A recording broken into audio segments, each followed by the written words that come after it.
A single, accidental voice note hurrah. Venomous rant from her daughter meant for her son-in-law shatters Carmen Morel's quiet world, called toxic and blamed for her family's collapse. The hardworking nurse makes a radical decision. She will not argue, beg, or explain. Instead, she will vanish from Atlanta, reinvent herself in a new city, and build a thriving life her daughter never imagined. But when her absence sparks a crisis and a long-buried secret threatens to surface, Carmen must decide if the new woman she's become can ever forgive the daughter who broke her heart. The Sting of Magnolias. Deep dive into Carmen's life in Atlanta. Establish her routine, her quiet pride in Lucia, the lingering ghost of Javier's betrayal, and the careful distance that has grown since the wedding. The voice note arrives not just as a shock, but as a confirmation of her deepest fear. She is seen as a burden. The anatomy of a rant. Carmen dissects the message over a sleepless night. Each accusation is a hook that pulls up a memory. The Thanksgiving turkey, a story of trying to help, not criticize. The guilt trips requests for basic respect. Javier's affair, his choice, not her fault. We see her sacrifices in vivid flashbacks, the double shifts. The hidden poverty, constructing the hero narrative for Javier. The blueprint of disappearance. The plan forms. This is not impulsive flight, but a strategic withdrawal. We see her methodical steps, reviewing finances.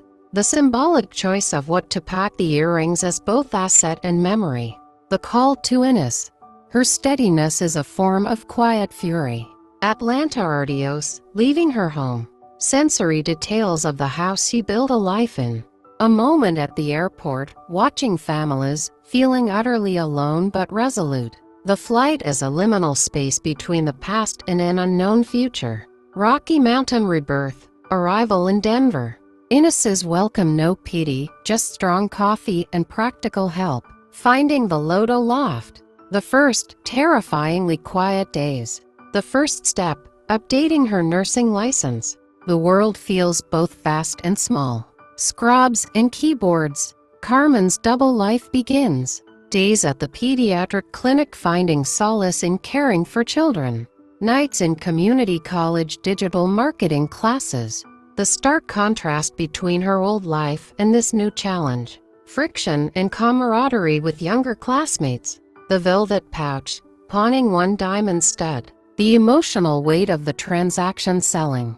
A relic of a broken promise to fund a promise to herself. Opening a business bank account with that seed money. The Phoenix Diaries. Launching her Substack. The first post is raw, about the voice note, but framed not as victimhood, but as a catalyst. The response is immediate, a tidal wave of stories from other women. Carmen finds her voice, blunt, compassionate, unwavering. The unanswered calls. Lucia's attempts at contact escalate. Carmen listens to every voicemail, each one an emotional tug-of-war. Innes becomes her anchor, talking her down from moments of doubt. Carmen's resolve hardens. This silence is her only remaining form of communication. Agent of change. The literary agent's email. Imposter syndrome, then fierce negotiation. The book deal for the unchosen metamorphosis. The advance means true independence. Building the kingdom. The coaching business takes off. Carmen guides other women through divorce, reinvention. She teaches what she is living, that leaving can be an act of creation, not destruction. Her success is a character in itself. Winter's reckoning.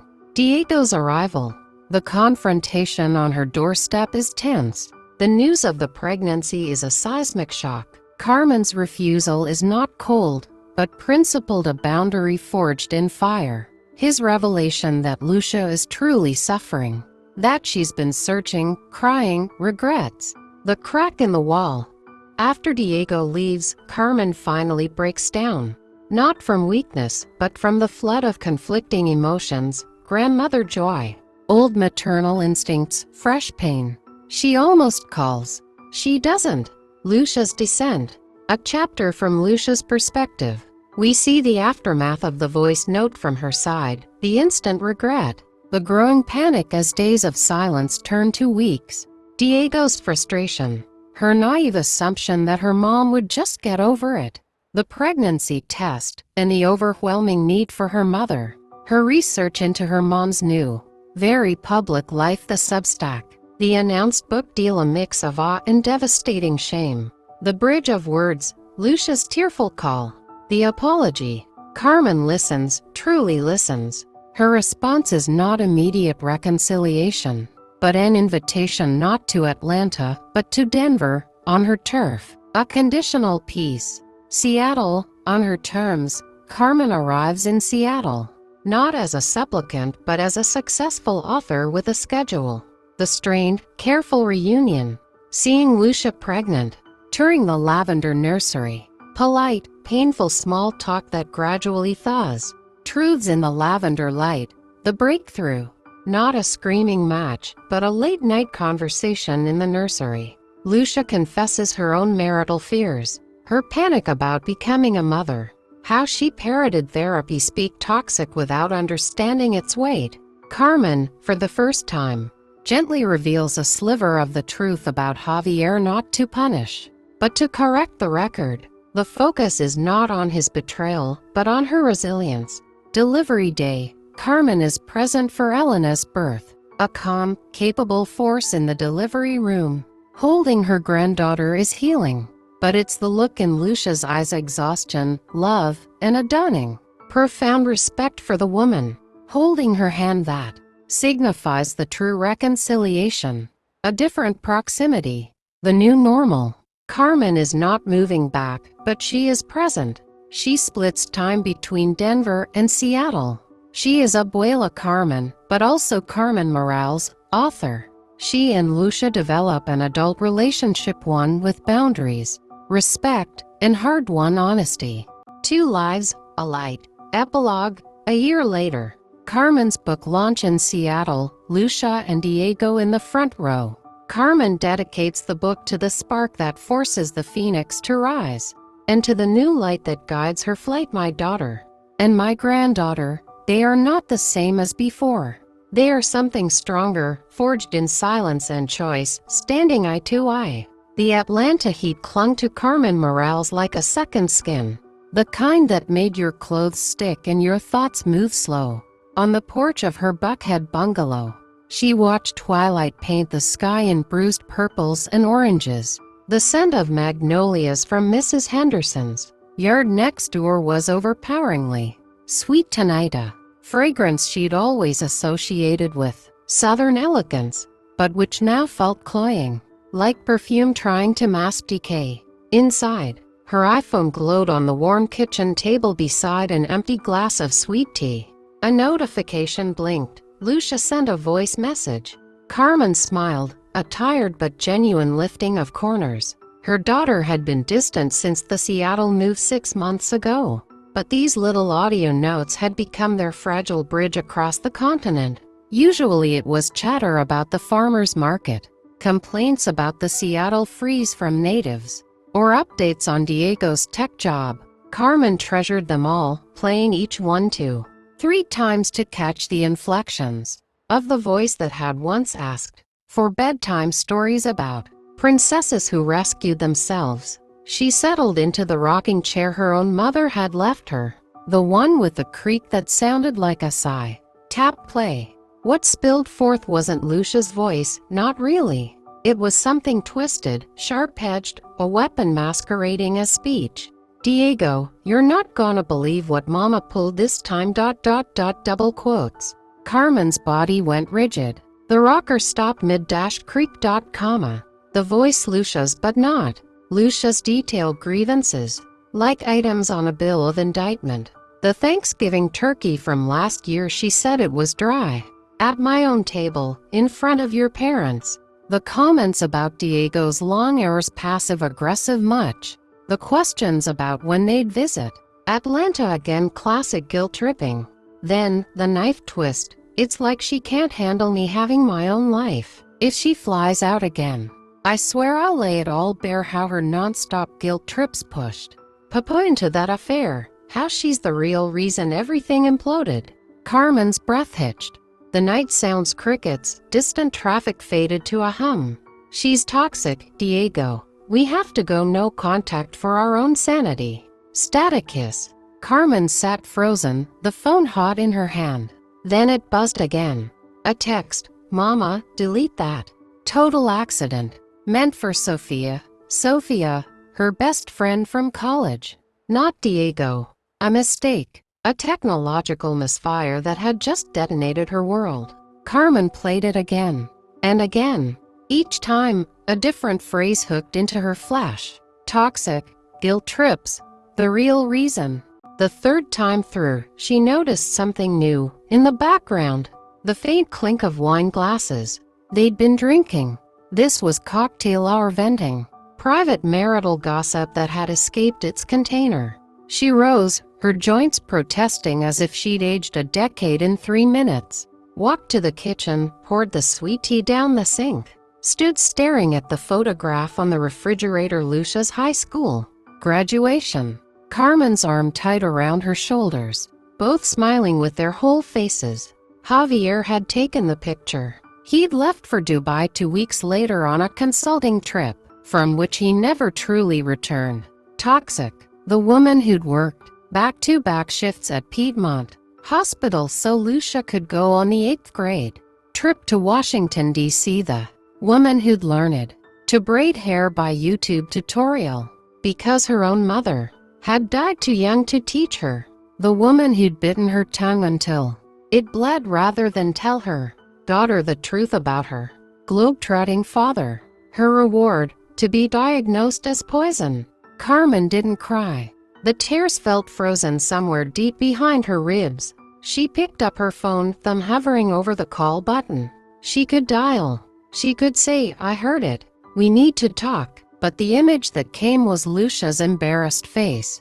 The hurried explanation, the you know I didn't mean it like that. Mama. The minimization. The smoothing over. And Carmen, ever the peacemaker, would swallow the shards and say, of course, Mia.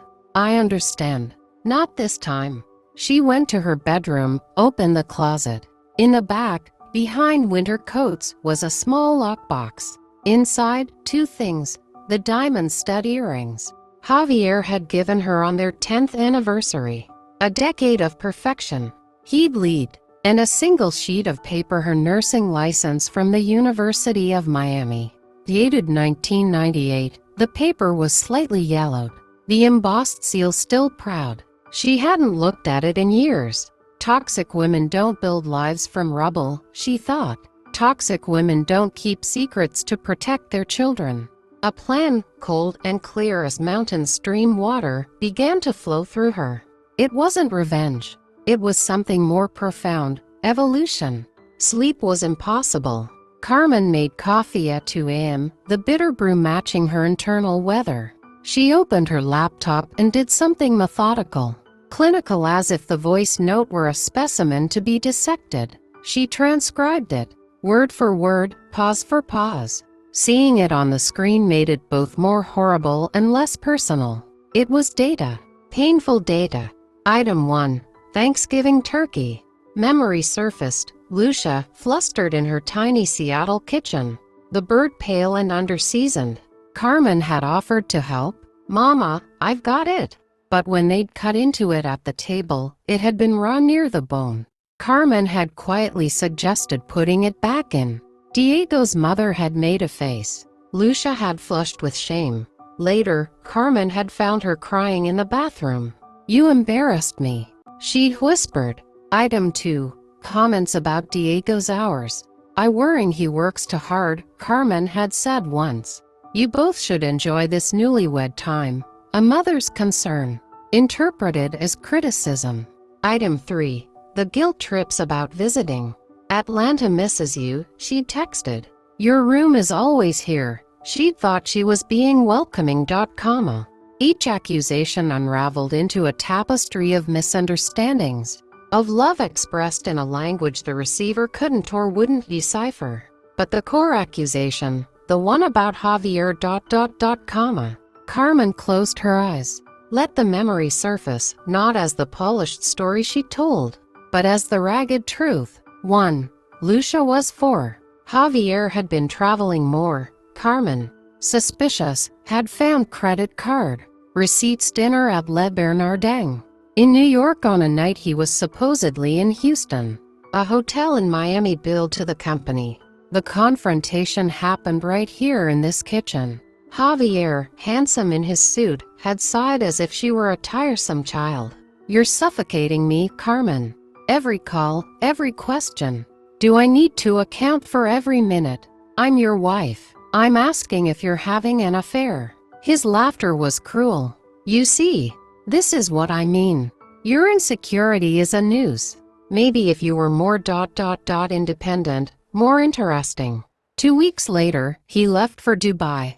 The postcards began. For Lucia, "Daddy loves you."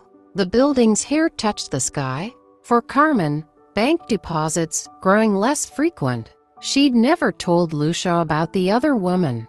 The one she'd discovered was a junior partner at his firm. She'd never mentioned the lawyer's letters, the fight over the meager assets. She'd let Javier craft his narrative, the ambitious consultant, the distant but doting father. She'd swallowed the truth to preserve her daughter's hero. And now, that swallowed truth was being used as a weapon against her.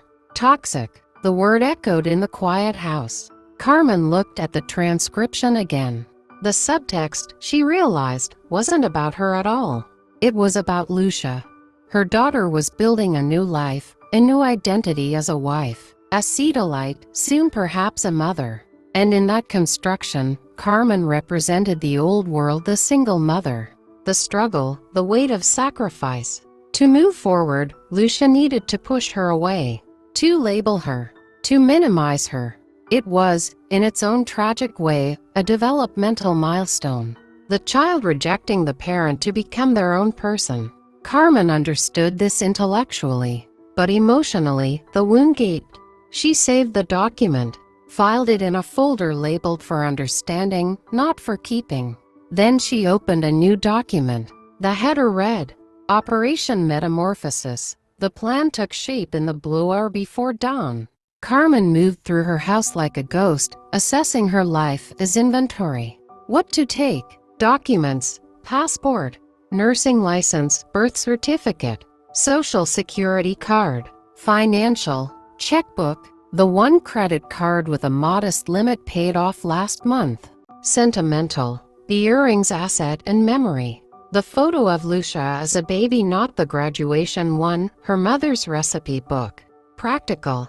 3 changes of clothes, quality basics that could mix and match. Her good nursing shoes. What to leave? The house rented, lease up in 2 months anyway. Most furniture thrift store finds, nothing precious. The accumulated detritus of 23 years of motherhood, school projects, report cards, soccer trophies. What to do? Forward mail to a PO box in Denver already researched online. Cancel utilities effective end of month. Write a single check to cover final rent. Not tell Lucia. This last point was crucial. No dramatic farewell. No explanatory letter. Just ... absence. Let the silence speak. Let the unanswered calls become the message. At 7 a.m., she called Ines, her college roommate, her comadre, who'd moved to Denver after her own divorce 5 years earlier. Hermana. Ines's voice warm and gravelly from sleep. "I need to come," Carmen said, her voice surprisingly steady. "Today." A pause. Then, "The guest room's made up." "How long?" "I don't know." "A while." "Lucia." Carmen closed her eyes. "I'll explain when I get there." No need to explain. Just come.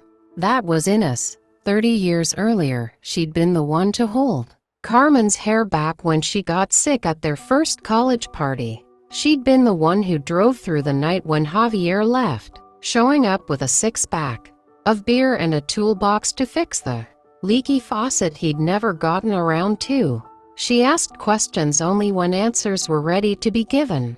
Carmen booked the flight, Delta 567, Atlanta to Denver, departing 1:45 p.m. 1-way. She packed the carry-on, her movements efficient, precise. When she zipped the bag closed, it felt symbolic. A life condensed to 22 inches of rolling luggage. She wrote 2 checks, one for the landlord, one for the final utility bill.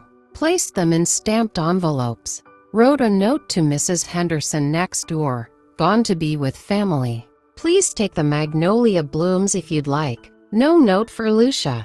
At 10 a.m., she took the trash out for the last time. The morning was already thick with humidity. She looked at her bungalow, the pale yellow paint peeling by the porch. The swing where she'd pushed a laughing Lucia. The garden where she'd tried and failed to grow tomatoes. It had been a container for her life. Now she was stepping out of it. On the Uber ride to Hartsfield-Jackson. Her phone buzzed twice. Lucia, probably, wondering why she hadn't responded to the delete that text. Carmen turned the phone to silent, slid it into her bag. At security, the TSA agent looked at her ID, then her face. Heading home, ma'am? Carmen almost laughed. No, she said. Heading somewhere new. The airport was a cathedral of transitions. Carmen moved through the crowds. A solitary figure in a sea of families clutching stuffed animals. Business travelers barking into headsets. College students with oversized headphones. She bought a bottle of water and a paperback at Hudson News, something she hadn't done in years. A novel about a woman who walks into the wilderness. Appropriate. At the gate, she watched a young mother struggle with a toddler having a meltdown. The mother's face was a mask of exhaustion and embarrassment. Carmen remembered those days, the public judgments, the silent criticisms. She'd always felt eyes on her. Single mother. Doing it alone. Must have done something wrong. She walked over. May I? She asked, pointing to the bag of goldfish crackers the mother was trying to open one-handed. The woman blinked, wary, then nodded. Carmen opened the bag, handed it to the toddler. The crying hiccuped, then stopped as small fingers found crackers. Thank you, the woman whispered, her eyes grateful. It gets easier, Carmen said. Then, reconsidering, it gets different. She returned to her seat. The interaction lingered. She'd spent decades being helpful, being needed. It had defined her. What would she be without that role? Boarding was called. She found her window seat, stowed her bag. The plane filled with the ritual sounds of travel overhead bin slamming. Seatbelt clicks, the murmur of strangers. As they taxied, she looked out at Atlanta shrinking. The skyline hazy in the afternoon heat. She'd arrived here 20 years ago with Javier, a newlywed full of hope. She'd built a life here after he left, brick by painful brick. She'd become Carmen Morales, nurse, mother, survivor. Now she was becoming something else, something not yet named. The plane lifted off, the force pressing her back into the seat. Below, the city became a patchwork, then a blur, then disappeared beneath clouds. She opened the paperback but didn't read. Instead, she thought about the science of metamorphosis. A caterpillar doesn't know it will become a butterfly. It simply follows an ancient programming. Build a chrysalis. Dissolve into genetic soup, reorganize. The transformation isn't gentle. It's a complete breakdown before the rebuilding. That's what this was, she realized. Not running away. Not punishment, metamorphosis. She looked at her hands in her lap. Good hands, capable. They'd held scalpels and bedpans. Braided hair, wiped tears. Signed mortgage papers alone. What would these hands do next? The flight attendant offered drinks. Carmen took tomato juice with ice. Sipped it slowly, the tang sharp on her tongue. Somewhere over Kansas, she took out her phone. Turned it on. 15 missed calls from Lucia, 8 voicemails. A string of texts growing increasingly panicked. Mama, please answer. I'm really sorry about that note. It was a bad moment. Are you okay? Mama, this isn't funny. Carmen read them all. Felt each one like a small tug on a fishing line. She imagined Lucia in her Seattle apartment. The whirring curdling into annoyance. Then into fear. Good. Let her wonder. Let her sit with the silence she'd so casually suggested as a solution. She composed a single text. I need some time. Don't worry about me. Send it. Turn the phone off again. The plane began its descent into Denver. Out the window, the world had changed. Gone were the green, rolling hills of the east. Here was a vast, open landscape, amber plains giving way to the sudden, shocking jaggedness of the Rockies, still capped with snow in late summer. The sky was bigger, a relentless blue. The wheels touched down with a chirp and a rush of reverse thrust. Carmen gathered her things, stepped into the jet bridge. The air that hit her was different, crisp, thin, carrying the scent of pine and distance. Ines was waiting at baggage claim, leaning against a pillar. She hadn't changed much, still the same curly dark hair threaded with silver, the same warm eyes that missed nothing. She wore jeans, cowboy boots, a turquoise necklace. They looked at each other.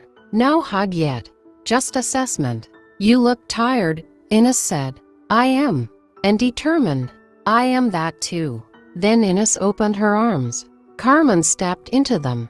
The hug was fierce, wordless. It said, I'm here. We'll figure this out. As they walked to the parking garage, Ines asked, what do you need first? Food, sleep, a drink? Carmen considered. All three. But first, show me the mountains. Ines drove them to a lookout point. They got out, leaned against the hood of her Subaru. The front range spread before them, immense and ancient. So, Ines said gently, Lucia. Carmen told her. The voice note, the words, the decision. Ines listened without interruption. When Carmen finished, she lit a cigarette, a habit she'd supposedly quit. Offered one to Carmen, who shook her head. Toxic, Ines repeated, blowing smoke toward the peaks. She doesn't know the meaning of the word. She hasn't met truly toxic people. I think she needed me to be the villain, Carmen said slowly. In her story, the obstacle to her happiness, so she could overcome me. And you decided not to play the part. Exactly. Ines nodded. Good. So what's the new part? Carmen looked at the mountains. I don't know yet, but I'm going to find out. Ines's guest room was in the Capitol Hill neighborhood, a space filled with books and light. A quilt made by her abuela lay on the bed. The window framed a slice of downtown Denver and, beyond, the mountains. For 3 days, Carmen did very little.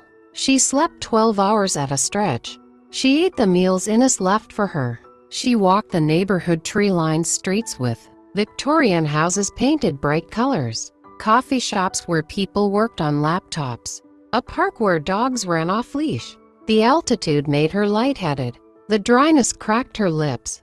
Everything felt sharper, clearer.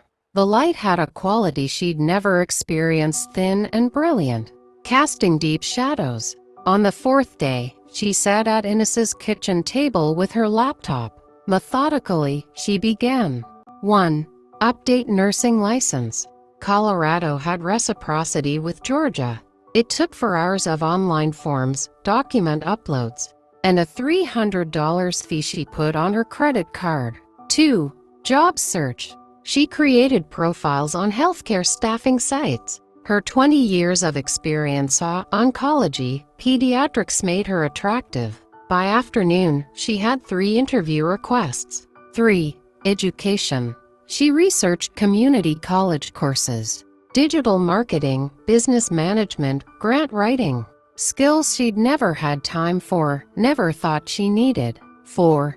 Housing. She found a studio loft in Lodo Lower downtown that she could afford with a roommate.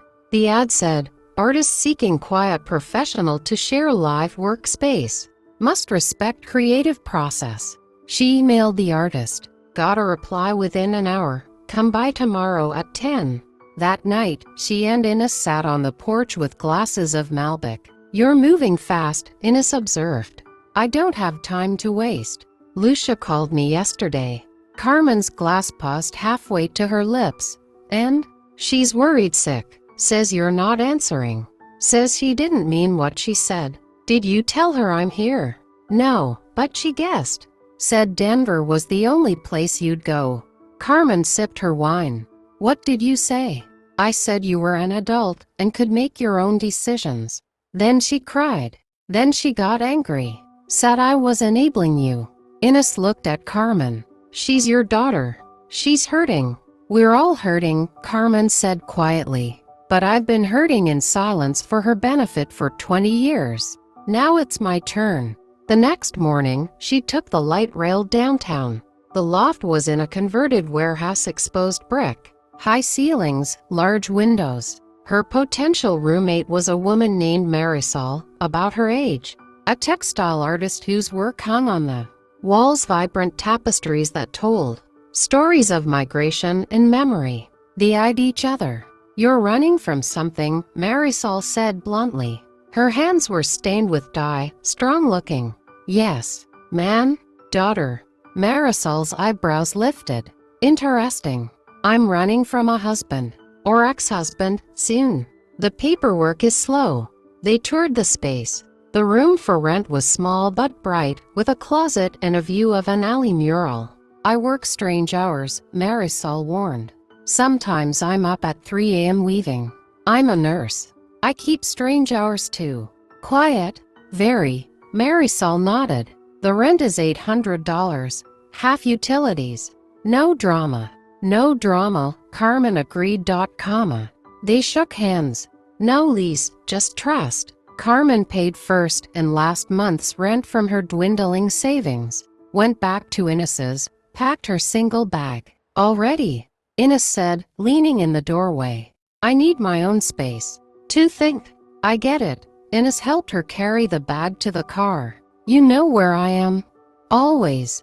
At the new loft, Carmen unpacked 3 pairs of pants, for shirts, to sweaters. The earrings in their velvet pouch. The photo. Her documents. The space echoed with emptiness. With possibility. She sat on the floor, back against the wall. The afternoon light slanted through the windows, dust motes dancing. For the first time since hearing the voice note, she felt something other than pain or determination. She felt ... quiet. Her phone buzzed. A Denver number ... Carmen Morales. This is Heather from Rocky Mountain Pediatrics. We'd like to schedule an interview ... double quotes, Chapter 6. Scrubs and Keyboards. The pediatric clinic was in a suburb called Lakewood, a 20-minute drive from downtown. Dr. Benjamin Carter, the head pediatrician, was in his 50s, kind-eyed behind wire-rimmed glasses. He reviewed her resume. Piedmont Hospital. Impressive. Why the move to Denver? Personal reasons, Carmen said smoothly. I needed a change of scenery. He nodded, didn't press. We need someone with experience in triage. Sick kids, worried parents. You know the drill. I do. Can you start Monday? The pay was less than she'd made in Atlanta, but it was steady. Health benefits after 90 days. She took it. Simultaneously, she enrolled into night classes at Community College of Denver, digital marketing fundamentals, and small business management. The classrooms were filled with students half her age, tapping on phones, wearing the uniform of youth hoodies, ripped jeans, expressions ranging from bored to anxious. The instructor for the marketing class was a woman named Priya, maybe 35, who spoke in rapid-fire bursts about algorithms, engagement, personal branding. Your online presence is your storefront, she declared. What does your digital footprint say about you? Carmen's digital footprint was essentially non-existent. A Facebook profile with 3 photos, last updated in 2017, no Instagram, no Twitter. A LinkedIn profile Javier had helped her create years ago, stagnant. She took notes in a spiral notebook, her handwriting neat and orderly beside the chaotic sketches of the art student next to her. During break, the young woman Kai, with purple hair and multiple piercings, leaned over. You're actually paying attention. I'm paying for it, Carmen said. Might as well learn. Most people here are just getting credits. You're like, intense. Carmen smiled faintly. I have catching up to do. Weekdays settled into a rhythm, clinic from 8 to 4. class from 6 to 9, home to study, sleep. Weekends, laundry, grocery shopping, exploring Denver. She walked the 16th Street Mall, visited the art museum, hiked in Red Rocks Park. The physical exertion cleared her mind. At work, she found solace in the children. Their straightforward needs: a sore throat, an ear infection, or rash. Their uncomplicated affection. Parents called her the calm nurse, the one who could soothe a screaming toddler with nothing but a quiet voice and steady hands. One afternoon, a mother came in with her 8-year-old daughter.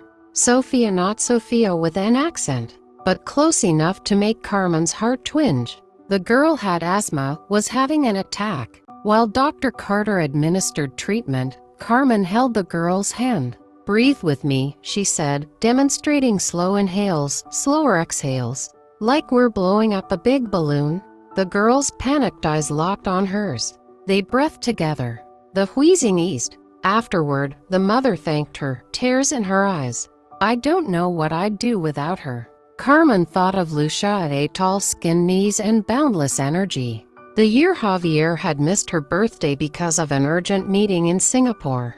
That night, after class, she sat in her loft. Marisol was out at a gallery opening. The quiet was profound. She opened her laptop, created a Substack account. What to call it? Her fingers hovered, then typed, "The Unchosen Metamorphosis." The first post, she decided, would not be about the voice note. Not directly. Instead, she wrote about mountains. "I've always lived where the land is gentle. Rolling hills that apologize for taking up space. Now I live where the earth shouts. The Rockies don't ask permission. They simply are. Jagged, snow-capped, indifferent to human concerns. I'm learning from them. Learning that sometimes, to become what you're meant to be, you have to break the surface. You have to let the plates shift, even if it causes earthquakes. Metamorphosis isn't chosen. It's forced upon you by time, by loss, by the careless words of those you love most. The choice isn't whether to change, but how. Dissolve quietly, or reorganize into something that can fly." She wrote for an hour, posted it, set the subscription price at $5 a month or free. Then she went to bed, not expecting anything. The next morning, she had 3 subscribers. 2 comments, "Beautiful," and "More please." It was a start. 2 weeks into her new life, Carmen faced the financial reality. Her savings were dwindling. The clinic paycheck covered rent and basics, but the classes cost money. The business she wanted to build, coaching for women, reinventing themselves, needed capital for a website, marketing, legal fees. The velvet patch sat in her underwear drawer. She took it out, poured the earrings into her palm. They caught the morning light, sparkling with coal fire. Javier had given them to her on their 10th anniversary dinner at the Palm. He'd been distracted all evening, checking his phone.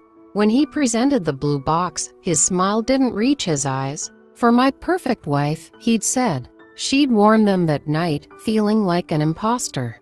The marriage was already crumbling. The diamonds were mortar trying to hold broken pieces together. Now, one earring would fund her freedom. She found a pawn shop on Colfax Avenue, between a tattoo parlor and a dispensary. The bell jangled as she entered. The place smelled of dust and desperation. The pawnbroker was an older man with a magnificent white mustache. "Help you?" She placed the single earring on the glass counter. "I'd like to sell this." He picked it up with tweezers, examined it under a loupe. "Good quality. 3/4 carat, I'd say. Excellent cut." He named a price. "It was half what it was worth." "I need more," Carmen said, her voice steady. "I'm starting a business." He looked at her over his glasses, saw the determination. "What kind of business?" "Helping women like me." He put the loupe down, named another price, slightly better. "Best I can do." She took it, walked out with $1,800 in cash. At a bank 2 blocks away, she opened a business checking account. Metamorphosis Coaching LLC, deposited the money. That afternoon, between her shift and class, She met with a web developer Priya had recommended, a young man named Amit who worked from a co-working space in Reno River North. "I need a website," she said. "Clean, professional, but warm." They discussed pages, home, about, services, blog. She showed him the Unchosen Metamorphosis Substack. "This is good content," Amit said. "We can integrate it. What about a logo?" He sketched something on his tablet, a chrysalis with one side breaking open, a wing emerging. Simple, elegant, perfect, Carmen breathed. "It'll take about 3 weeks. Cost around $2,000. She wrote him a check from her new business account, leaving just enough for the legal filing fees. Walking back to her car, she felt lighter.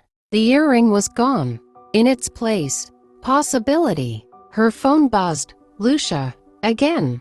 Carmen let it go to voicemail. Listened later, in the parking lot before class. "Mama, it's been 3 weeks. Please, I'm sorry. I was stressed. Diego and I had a fight that day. I took it out on you. It wasn't fair. Call me back. I love you." The words were right. The tone was pleading. But something felt rehearsed, like she was saying what she thought she should say. Carmen deleted the voicemail, closed her eyes, breathed. She was building something. She couldn't afford to be dismantled by apology. The website launched on a Tuesday in October. That same day, Carmen published a new Substack post, this one more personal. 3 months ago, my daughter called me toxic. She said she needed to cut me out for her sanity. So I did her the favor. I cut myself out first. I didn't explain, didn't defend. I simply left. Packed one bag, boarded a plane. Started over in a city where no one knew my name. Here's what they don't tell you about being called toxic by someone you love. It either destroys you or becomes the catalyst for your reinvention. I chose the latter. I'm 52. I'm a nurse, a mother, a woman who spent 30 years putting everyone else's oxygen mask on first. Now I'm breathing my own air. It's thin here in the mountains. It makes you lightheaded. It makes you see clearly. This is the first post in what I'm calling the Phoenix Diaries. Not because I rose from ashes though. There were ashes, but because I'm learning to fly in middle age. And I'm taking notes. She hit publish, went to work. By lunchtime, her subscriber count had jumped from 47 to 300. Comments flooded in. My son told me I was too much after his wedding. I've been shrinking myself ever since. Thank you for writing this. At 60, after my husband died, my children expected me to be the forever grieving widow. I moved to Portugal. They don't understand, but I'm finally living. How do you deal with the guilt? I want to change, but I feel so guilty. Carmen read them on her break, tears in her eyes. She wasn't alone. That evening, she created a private Facebook group for her subscribers, Metamorphosis Midlife. Within hours, 200 women had joined. They shared stories, resources, encouragement. Marisol noticed her typing furiously at the kitchen table. "You're glowing." "I'm working."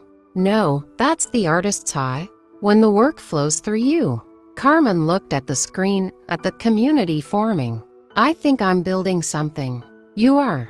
The next week, Priya approached her after class. "I read your Substack.